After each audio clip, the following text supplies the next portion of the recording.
So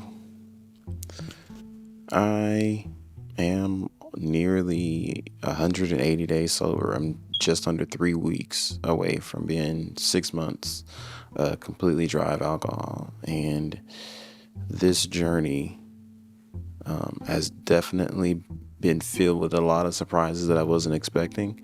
And I have gotten a little bit of what I was. But to provide a little background, yeah, I didn't do this necessarily because I struggle with alcoholism or because I was, getting some really bad medical news. I did this because I wanted to avoid that. I wanted to avoid both of those things, honestly. My use with it was social, for sure, but I would do it even to relax. I would do it to bring me comfort, to take the edge off. I would do it when sports events. I would do it if I was doing a cookout, if I was just cooking by myself. I would do it if I was reading a book, have a glass of wine. If I was hanging with friends, it just found a place in my life in so many different activities. It was a nice refresher out there, a good bike ride, ironically. I just found it everywhere, every activity I pretty much did outside of work or the gym. Um, Alcohol was involved.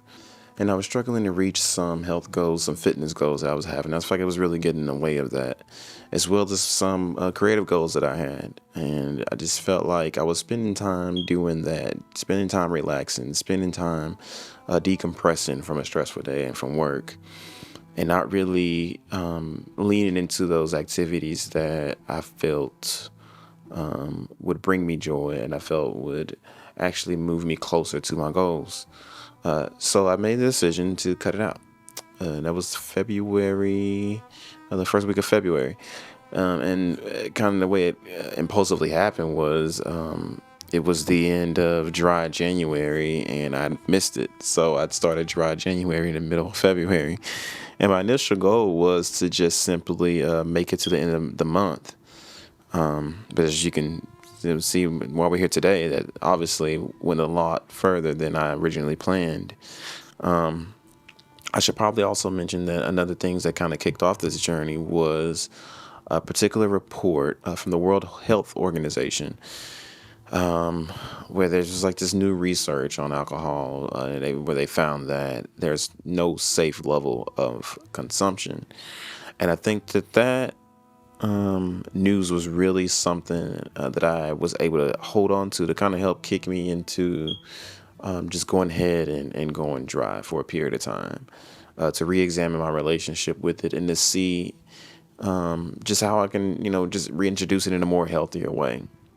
So it was sort of like almost like a fast from it in a way is what the original intention was. So I was going to make it through the rest of February, which wasn't even the first day of February. It was like the 7th of February. And I just decided right then and there that I was going to do it. I was just going to make it through the end of the month. And then after that, I'll do the recommended. I think it was just like 2 or less drinks a week.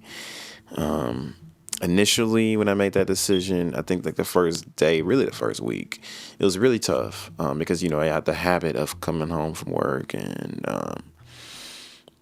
just, popping up in a can of beer and relaxing, taking the edge off, playing a couple of video games here and there.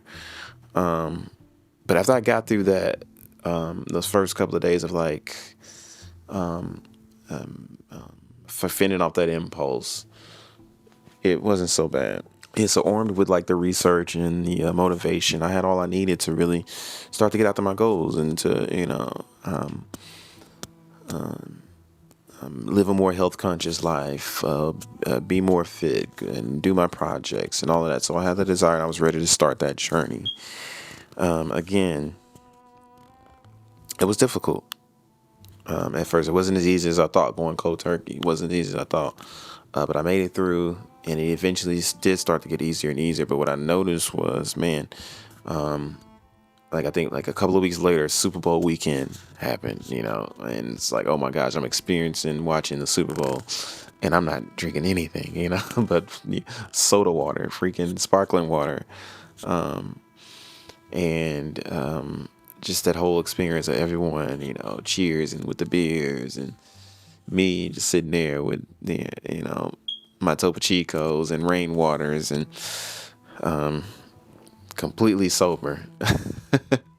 It was a different experience, and then having that and then just going through like just a lot of kickback start in spring because March rolled around and all of that stuff was happening, going to meet up with friends and co-workers and just really not being able to engage in that way and having to deal with the question of, oh, you're not drinking, and having to explain that I wasn't. And at first there was like this shame almost that came with it because it's a little oddly enough, we're embarrassed that we're not joining in with the rest of the group in the drinking in the rounds. But eventually I got over that too. But that was just some of like the early just like pressures early on that really was like some of the earlier challenges of like, oh man, here I am doing this activity that I normally do while drinking alcohol, and I'm doing it completely sober. It was different, and so I really had to adjust and adapt to that new normal, at least what I thought was going to be until the end of the month. So I make it, through February and decide that, hey, let's just do the first week of March. So that way I get a full 30 days instead of like the 3 weeks I would have had in February. And it was like only 28 days in February too. So I just feel like I'd be cheating if I didn't at least try to go for like a full 30 days. So I did, the first week in March and was still like okay with not drinking. So I was like, I'm kind of over the initial dry February, the dry January and February. But I think I want to keep this going because there's still more I want to explore with being dry and being in these social situations and not drinking and finding just more ways to really enjoy my life and have fun without alcohol. And that's exactly what I did. I went to more hangouts and more social events and more social engagements and things that I was used to normally attending and doing, but just not drinking. And it was completely okay. One of the big things that helped with that was I started to drink a lot of sparkling water, but also non-alcoholic beverages, and I don't mean like juice and stuff. I mean like non-alcoholic beers, like near beers. What else? The non-alcoholic wines, like all that stuff. Exploring that. Some of the first ones I had were really disgusting, and so I was like, yeah, I don't think this is gonna work. But I did eventually find some that really worked for me. Athletic Brewery is one of them that has a really good IPA, because I really love the IPAs. And so it was like I didn't necessarily care for the alcohol, but I did miss the taste. I did miss the flavor. And I think having stuff like that, good quality non-alcoholic beers, really did help me to still, not need that, a standard drink, but still get that taste and that flavor that I was, used to enjoying here and there. So that did help. So I was, just finding all these different ways to just still engage and still be with people, and then not have to really deal with the question of, why aren't you drinking? And not a lot of people asked me that, here and there. Some did. And I don't want to make it seem like my friends made a big deal of it, because a lot of them were generally, for the most part, accepting of it and cool with it and accommodated. What I will say is that also with things like dry January and non-alcoholic beers coming into prominence, we're starting to see a decline in alcohol consumption in general, especially with Gen Z. And so it just seems like there's this overall space that we're in here in the States and probably in other countries as well. But I can only speak to my experience here, is that alcohol consumption in general is on the decline, which is interesting. I think that people are just, thinking more about their health, being more health conscious, but also it's just, you don't want to deal with the stuff that comes after that. So yeah, I do the 7 days sober, and then the 7 days turn into 30, and the 30 days turn into 60, which was a big one. And then the 60 days turn into 90. And then the next thing you know was 150 days. And now I'm so close to 6 months. It's not an issue. It's not something I think about. It's been very times, twice really where I can count where I was like, man, I really would like to engage and drink. But going back to the idea that there's no safe level, or even if you disagree with that, because I know there's some conflict around that apparently, about there being no safe level consumption of alcohol. One thing is for certain is that alcohol is empty calories, meaning you get no benefit from drinking alcohol. I know there's studies about like red wine and how it could be good for your heart and all of that. But the alcohol itself is not what's good for you. So if you can remove the alcohol from it, then you will still get the same heart benefits. But there is no benefit to drinking the toxin of alcohol itself. There's no benefit of it or to it. And so you're just only actively consuming something detrimental to your health. And so that's what I think about it every time I'm like trying to think like, okay, how do I want to reintroduce this? How do I want to start doing this again? Do I want to? Should I? And my original plan wasn't, to be sober for the rest of my life. But just thinking about the research, thinking about the health implications that are very real, and with it being a level 1 carcinogenic, alcohol being a level 1 carcinogenic, that's something very serious to consider. And I know we all have to weigh that risk when we decide to drink, and that's not even considering just the other negatives that come with drinking alcohol socially, and just decision making and getting behind the wheel, things of that nature. Do I want to reintroduce that problem into my life? Do I want to reintroduce that risk into my life personally? Again, if anybody out there, if that's still your jam, that's still what you do, I ain't judging you. But for me, as on an individual subjective level, deciding, is this a risk I'm comfortable with? Is for my health and for my future? Do I want to gamble my future health on that? Is it worth it that much to me? And I'm still not sure yet. I don't have the answer to that yet. And I think until then, I just won't drink. But also what I discovered in this time was that though alcohol was one of the things that I used to relax and really to distract myself, it wasn't the only thing. Because I did it to become more healthy. I did it to also, take other goals in my life more seriously. And what I discovered was that it wasn't necessarily alcohol itself or the consumption of it that was stopping me from doing those other things. It definitely did help me as far as like my calories go. And again, as far as my long-term health goes, but I just found other ways to procrastinate, honestly. I still find myself watching a lot of TV. Riding my bike could do that. Reading a book can do that. Just from the different stuff I've been learning about addiction and how addiction works and how it's used to really distract us and to numb us from feeling experience emotions that we don't want to really deal with, be it boredom, be it some kind of pain of doing a task or a chore, or the kind of pain of confusion and not knowing what to do, or the pain of perfectionism, or the pain of fear of rejection, or fear of failure, or fear of something not just coming out the way you want it to. Is like we find different ways to avoid those feelings. And some people can do it with drinking, some people can do it with smoking, some people can do it, something that could be a completely healthy activity can be turned into this thing that's used to cover up and to distract you from doing this other stuff. So there's nothing, wrong in and of itself of watching television. There's something wrong in and of itself of riding a bicycle. It's a healthy thing to do. But if you're doing these things to avoid feeling those feelings that you would otherwise be experiencing in that moment, then you have created an addiction for yourself. You created a habit loop that is your go-to for avoiding. And that's what I found that I was still doing despite not drinking alcohol. I've gotten rid of one problem and just found it other ways to fill the hole of that distraction, to fill that hole of that numbing experience. And so now lately I've been doing the work of addressing it, like allowing myself to feel those feelings, allowing myself to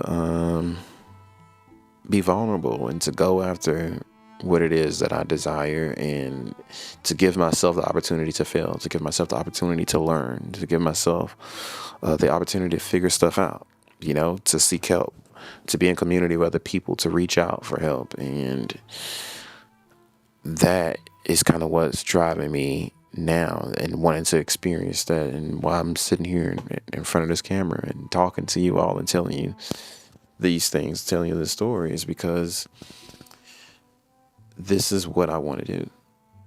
This is what I've been avoiding doing.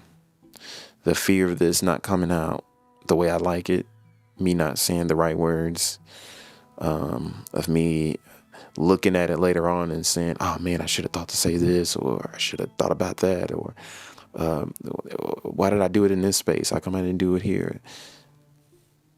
It doesn't matter. I think the biggest thing is to jump in and to get it done. And sometimes done is better than perfect.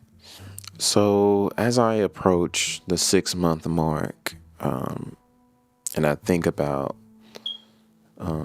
whether or not alcohol will return to my life, when I think about my life today, when I'm hanging out with friends and family, when I'm enjoying watching sports, when I'm just out and about on my own and experiencing things, I haven't thought about drinking alcohol. I haven't thought about needing it to feel more comfortable in those situations. I haven't thought about needing it to enhance the experience of those situations, to make them more fun. I've been okay. I've been completely fine with the sparkling water. I've been completely fine with the mocktails and the near beers and hop water. It's all been great, honestly. It's worked for me. But I think even more than all of that, what I'm really appreciative of and happy about is figuring out that those feelings that I was trying to mask and hide from and numb with alcohol, I can address them now. I don't have to use alcohol or any other thing to as a buffer between me and feeling those things. I can feel them. I can observe them. I can reflect on them, and then I can address them or let them go. I can release them, and that's something that I just wasn't doing before. And so now, when I'm back into these situations, it's just a completely different experience because I'm a different person. I think about it all differently. My perspective on it is different, and the way I react to it and respond to it is different. So this journey wasn't anything like I thought it would be when I started it initially, but it has definitely been positive. I don't know how long it'll be for, but who's counting? If I reintroduce it, I reintroduce it. If I don't, I don't. But it just doesn't have a place in my life right now. So hopefully, I don't know, something I said here was helpful to somebody else. Hopefully there was something in there somewhere that you can use as motivation if you're considering, testing it out, seeing what, life could be like, abstaining from alcohol, and just kind of trying to pursue what it is you want to pursue, what it is in life that you want to go after. And if not, at the very least, by listening to my story, you gain some information that you can weigh and compare and reflect on yourself. So thank you for listening, and good luck to you on your journey if you do decide to start this. And if you have done a week, a day, or longer, or could just considering starting this journey at all, I'd be really interested in hearing your stories down in the comments. Just some helpful tips of things that may have worked for you, or just really that could be any questions you may have about my particular journey. I'm open to it, discussing that with y'all. So just drop a comment down below, and I'll definitely be checking those out. And to you, I say good luck and thank you for stopping by.